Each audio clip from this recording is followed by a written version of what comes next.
Hello everyone, Tommy Station here.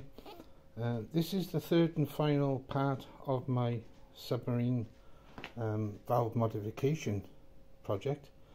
I finished it about an hour ago, so I'm quite happy with the results. I've left the deck on because I just want to show. I'll just point with my finger. Here you can see a rubber pipe, and also here, and these are the vents coming up through the deck, which I'm assuming will make the venting of the tanks a lot more efficient. So what I'll do, I'll take off the deck.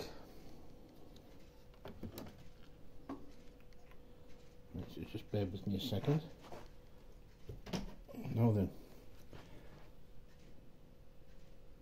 here, let me find something better to point with.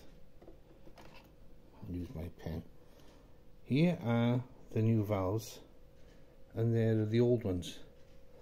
So this was the rear valve, this was the one that was defective. And there's my cup of tea I've just made, it's cooling down. So anyway, I've now changed the configuration of the transmitter, so it should be working okay now. So I've actually installed micro switches to activate the electric solenoids, so I'll show you that now without further ado.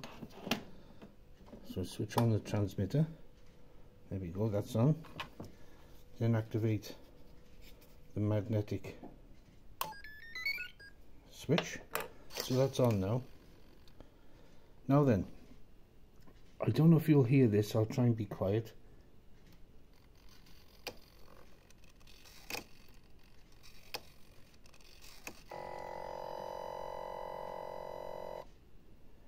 Right, so this is the front valve.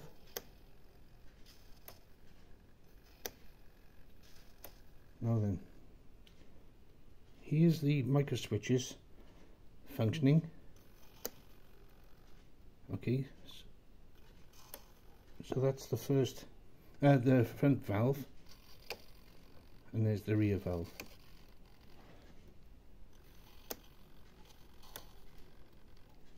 So yeah, so let me go back to how this system works. The actual submarines of the time, I don't know about the nuclear subs, I'm not sure how they work. These basically had open vents at the bottom of the ballast tanks, and it was air pressure that kept the water out. So to flood the boat, they would simply release the air, water would flood into the tanks, and it would change the buoyancy, so it would make the submarine heavy and go underwater. So I've copied that system. There are numerous systems. If you ever watch Nautilus Dry Docks with a gentleman called Bob Martin, he uses what they call a manufacturer called OTW, and it's basically a cylinder with all the electronics and everything in a removable cylinder. So it has the ballast system, the motors, everything all contained in one. But I went, well, I didn't want to do that. I wanted to try and make my system work. So let's have a look. There you are, you can see the port side motor turning there.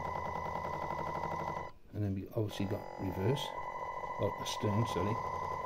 It's twin screw. So there's the other propeller turning there. And then what I'll do, I'll take off the rear cover is magnetic. So I shall take that off and show you my rudder linkage. So there's the rudders. What I've done, I've made it like a cross so that they both turn parallel, which is quite important, otherwise you could drag. So that's my rudder linkages working from this servo. So the idea is, when this is in the water, it's positive buoyancy, And the theory is that when you release the air via these solenoids, the water pushes air out through this vent here and the tank floods. Now I made some brief calculations when I made this sub that these tanks hold 1.5 litres of water. So basically I weighed the sub and its components and tried to get the balance correct. It doesn't always work like that because you get different densities of water. So anyway, when these valves are permanently closed, so it's a good fail-safe. Unlike my old system, if anything went wrong, the valves would stay open and flood. So yeah, now that I've got that system working with the solenoids, the valves now are in the open position, so the tanks are flooding. Then to make the sub surface, these are returned to the closed position, and then I have 2 air pumps wired through a speed controller. So we'll set them off. So they're running now very, very slowly. So basically the air is pumped through these one-way valves into the tank, and that air pressure pushes the water out through the open vent in the bottom, and hey presto, it should rise. So what I can do is actually increase the speed of the pumps. So that's maximum. So that pushes air quite quickly into the tanks. So for a rapid surface, it helps. So again, I can slow it down. And that is exactly the same for the rear tank. It's all done through one-way valves, so water can't come back up and get into the pumps. Not that it matters, but anyway. So basically, the pumps take in air through this pipe. I'll have to just show the top of the deck a little bit. There we go. So there's the watertight lid with its rubber gaskets. And what happens is, this pipe connects into here, and then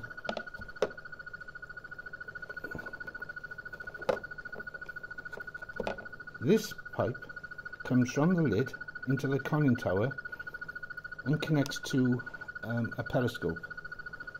So it's actually a small, very small air bleed.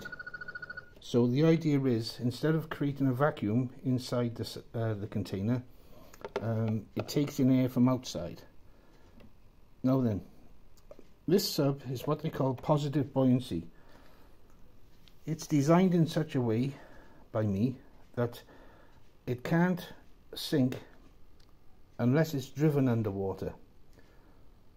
However, if I add enough weight in the front and rear compartments, it will, or it has in the past, it has submerged, but it's hard to control it. Now, it was hard to control with the old valves, so what I'm hoping is when the weather's better, I can test this in my pool, and if necessary, I can always reduce the amount of air that comes out from these valves. So that's quite important, that I can control it. So again, by having these micro switches, it's a lot quicker than the old system, where the metal linkages came out from the watertight container and activated those valves, the white valves there. So this should be a lot better. And like I say, everything's in theory. So what I have done, in my last video I showed what I described as the mess, the wiring. I've now tidied it all up as best I can. I actually gained room when I removed the control rods for the valves, which helped me a lot. It's not perfect inside, but then again, you don't see it, it's underwater. So what I'm looking forward to now is the warmer weather and a chance to test it, and hopefully Robert will get his chance to see my sub diving. I've had quite a bit of interest. One comment was, how did I pressurize it? Well, this container isn't pressurized. It's a sealed container, but it vents through this pipe, takes in air to stop it from creating a vacuum when I operate the pumps.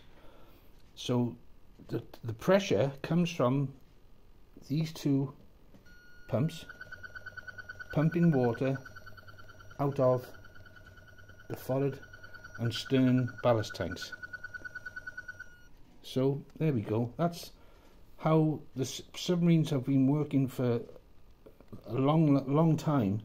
Like I say, I don't know how the nuclear submarines operate.